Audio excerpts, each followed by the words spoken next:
Okay, the moment we've all been waiting for is finally drawing near because Diablo 4's launch day is just around the corner. But before you embark on this epic journey, it's crucial to choose the right character class for you. Today, we're going to be going over the Barbarian's biggest class features, its strengths and weaknesses, the Barbarian's unique class mechanic, as well as displaying a brief skill showcase of the class's abilities, the awesome transmog appearance options, some effective gameplay builds to get you started come launch day, and the legendary effects of the Barbarian's Paragon board and amazing unique items to give you a great sense of multiple gameplay styles and what the class would look like in the end game. I hope you all are ready because today we're looking at the Barbarian's final look in Diablo 4 to get you ready for launch day. With an arsenal of mighty weapons at their disposal, these huge Northern Berserkers have a well-earned reputation for ferocity and relentlessness in battle. For players who enjoy going toe-to-toe with their enemies in close melee combat, the Barbarian fulfills every aspect of this amazing class fantasy. The Barbarian's feature include having the Rage resource, which you build up by using your basic skills, and spend the Rage on using devastating attacks, as well as the Berserker buff, which grants bonus damage and movement speed passively for the Barbarian. Moving on to the strengths and the weaknesses of the Barbarian, the first one has to be the Berserker buff. It is one of the greatest strengths of the Barbarian because it can give you a solid amount of damage as well as movement speed just to increase your viability in combat overall if you get it up and running. The Barbarian is also very tanky. The strongest abilities in their kit are based on increasing their defensive capabilities as well as survivability and buffing your teammates with shouts as well. Overall, the Barbarian is one of, if not the most tanky class in Diablo 4. The Barbarian also has lots of benefits from carrying multiple weapons. This includes legendary aspects as well as affixes to give you a wide variety of buffs just from your weapons passively. Now, one of the biggest problems with the Barbarian is that it is very Fury dependent. And another issue that goes hand in hand with that is that they start off a fight with absolutely zero Fury. So the first few seconds in a fight, you're just building up Fury and it does feel quite clunky. Now, the Barbarian's abilities and cooldowns are all very strong, but they take a very long time to actually recharge and come back for availability, which causes some issues as well. They also do struggle early game with being very dependent on gear as well as legendary aspects compared to most classes in Diablo. The Barbarian's unique class mechanic is the Arsenal system. This allows the Barbarian to equip 4 weapons at the same time, benefiting from all 4 weapons as a stat stick, using all their affixes, their legendary effects, and more. You can assign different weapons to different skills, which can benefit your character once you acquire more powerful weapons in your playthrough. So, for example, if you get a two-handed sword that is a lot stronger than your one-handed weapons, you can swap your skills to use your two-handed sword instead to benefit you greatly, giving you a very big power spike. Alright, now to give you a better sense of gameplay, we're going to show you some of the best Barbarian builds that were tested out in all 3 beta weekends to give you a couple of the highest rated options for you to play come launch day. Now, of course, there are other options out there when it comes to builds. This is just to get you started if you want something quick, easy, and effective. Starting off with my favorite variations of builds for the Barbarian is going to be the Bleed Barbarian. The first Bleed variation is going to be based off of Flay as well as Rend. These 2 abilities on their own deal great area of effect damage, and they absolutely chunk bosses as well as elites' health bars over a short period of time. The reason why I love this build in particular so much is that the basic and core abilities have so much damage baked into them. You can run defensive and utility-based abilities throughout the rest of your kit and be just fine in the damage department. What makes the Barbarian so strong is their incredible defensives and shout abilities, and if you could run a build that allows you to play based around this concept, you're going to have a very successful Barbarian build.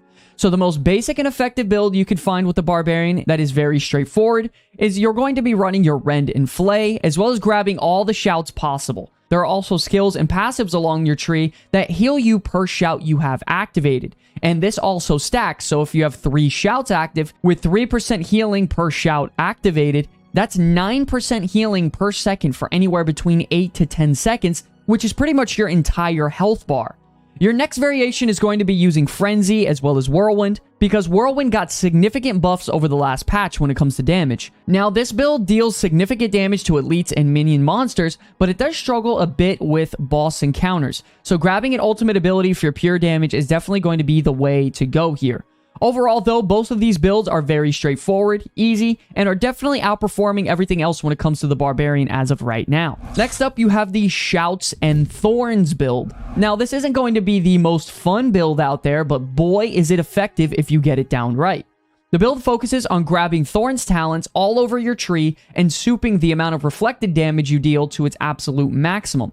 Then you grab all the utility abilities to empower yourself to be able to take those hits, taunt the enemies to attack you, and you'll be reflecting all of that damage back. The biggest benefit is that you'll also be buffing all of your teammates and being the ultimate support and tank class. We highly recommend taking Flay as well as Rend or Whirlwind and just simply amplifying your bleed effects as much as you can while sticking to dozens of demons to reflect as much damage as you can. This build in particular can struggle a little bit on epic boss encounters, but your clear speed with minions and elite bosses is going to be incredibly fast, and all in all, it's a very straightforward Barbarian build that reflects a ton of damage and is super beefy. Great for anyone just starting out Diablo. Now, for those of you that don't know, the Paragon board is a feature that unlocks at level 50 and is going to be a very major part of Diablo 4's endgame. You get 4 Paragon points each time you level up past level 50, and you could spend them on tiles to further progress your character. Tile benefits range from minor stat boost increases all the way up to becoming complete build enhancers. There are also gateway nodes, which are placed at the edge of the boards, which you can then attach brand new boards to and further progress through those as well. Quick disclaimer, obviously all these stats and minor details are subject to change, so take the exact numbers and percentages with a grain of salt.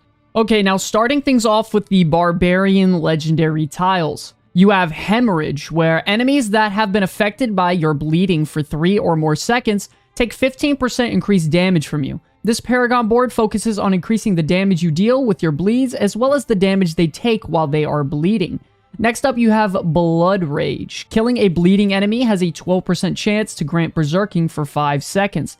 This Paragon board focuses on damage to bleeding enemies, as well as increasing your damage while you are Berserking and the duration of your Berserk. After that, you have Carnage. While Berserking, critical strikes increase your attack speed by 2%, up to 10% for 6 seconds. This Paragon board focuses on primarily buffing your Berserk passive and reducing the damage you take from nearby enemies. Next up, you have Decimator. Lucky hit two-handed slashing weapon attacks have up to a 10% chance to make enemies vulnerable for 2 seconds. This Paragon board focuses on two-handed slashing weapons, as well as pretty much all benefits to enemies that are vulnerable, increasing the damage you deal to vulnerable enemies, as well as taking reduced damage from them as well. After that, you have Bone Breaker. Overpowers with two-handed bludgeoning weapons, stun enemies, and grant you maximum life as Fortify. This board focuses on overpower damage as well as damage reduction while fortified, making for a great board paired with Hammer of the Ancients or Upheaval. Next, you have Flawless Technique. Damaging with one-handed weapons increases your critical strike chance by 1% up to 5%. This can only happen once per skill cast or twice per second while channeling Whirlwind.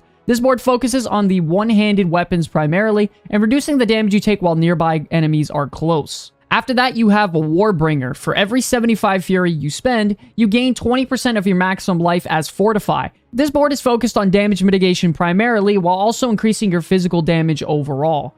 And lastly, for the Barbarians, you have Weapon Master. Every time you swap weapons, you gain 3 Fury. This board focuses heavily on damage reduction to all elements and increasing your physical damage overall. If you don't know what uniques are in Diablo 4, it's pretty much going to be like your absolute best in slot gear when it comes to the end game of Diablo 4. So giving you a very drastic boost in power to your character overall, whether it be with a specific build or a hybrid set of builds, it's going to be very, very important in the end game. Okay, now let's dive right into the Barbarian unique armor and weapons. Okay, so starting off, we have the Ramaladni's Magnus Opus, which is a one-handed sword, where skills using this weapon deal increased damage per point of fury you have, but you lose 2 fury per second. This can be a massive DPS increase if you have a build that generates a lot of fury, but overall is a very good weapon.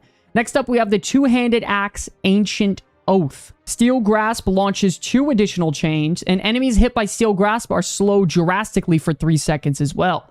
I see this unique being particularly really good in PvP, as well as for kiting mobs around to regenerate your health and play more defensive while you're waiting on your cooldowns to come back up. It also gives an increase in your rank in Steel Grasp, as well as damage to your Berserker passive. After that, we have the two-handed hammer, Hellhammer. Upheaval ignites the ground, burning enemies for an additional damage over 3 seconds, and this also scales with your level for for power as well. It also increases the damage you deal to burning enemies, as well as increasing your rank in upheaval. Next up, we have the two-handed hammer Overkill. Death Blow creates a shockwave, dealing a percentage of its base damage to nearby enemies. Enemies who died of this effect also reset Death Blow's cooldown. So this is definitely going to help you with those Death Blow AoE damage effects, and it also increases the rank of your Death Blow ability, which is very good overall too. After that, we have the two-handed sword Fields of Crimson. Damaging an enemy with Rupture creates a blood pool that inflicts bleeding damage over 6 seconds. Enemies standing in the pool take increased bleeding damage as well. This is great for AoE damage with the bleed build, and it also reduces the cooldown of your Rupture ability, as well as increasing the ranks of it, making it stronger as well. A very, very powerful weapon if you're running a bleed build on Barbarian. Next up, we have the Amulet Battle Trance. This increases Frenzy's maximum stacks by 2, and while you have maximum Frenzy, your other skills gain attack speed, helping you tremendously with more consistent DPS if you're running a Frenzy build. After that, we have the Boots of 100,000 Steps. After gaining the final damage bonus from the Walking Arsenal key passive, you automatically cast Ground Stomp and gain Fury. This also increases your damage to stunned enemies and damage to skills that swap to new weapons. And lastly, it also increases the rank of your Ground Stomp ability. Next up, we have the chess piece Rage of Herogoth. Lucky hit to have a chance to reduce the cooldowns of your non-ultimate skills by 1 second when you inflict bleeding damage on elites. This also gives you Thorns and damage reduction against bleeding enemies, making it great for a bleeding Thorns build on a Barbarian. And lastly, we have the Gloves of Gore's Devastation Grips. Whirlwind explodes after it ends, dealing half of its damage dealt to surrounding enemies as fire damage. This is a massive piece for a Barbarian overall, giving you Fury on every kill that you land, and giving you an increase in rank to your Whirlwind ability, making this amazing for farming mobs to get gear. To wrap it up, ladies and gentlemen, if you love being in the thick of it and being an unstoppable wrecking ball in the melee department, it's no doubt that the Barbarian can be your main choice. Don't forget, ladies and gentlemen, we are also doing a giveaway for a free copy of Diablo 4, which we will announce near the end of May, right before launch. So if you guys are interested, please be sure to check the link in the bio to see how you can earn a free copy for yourself. And we also have an official Comeback Kids Diablo 4 Discord server with almost 1,000 people in there talking and chatting every single day about Diablo. So if you want to join a fun, happy, and positive community for Diablo 4, be sure to click the link in the bio as well. I want to thank you all so much for watching this video. It's an absolute pleasure to be making content for you all. Until the very end, my name is Sky from the Comeback Kids. I will see you all in the next one. Peace!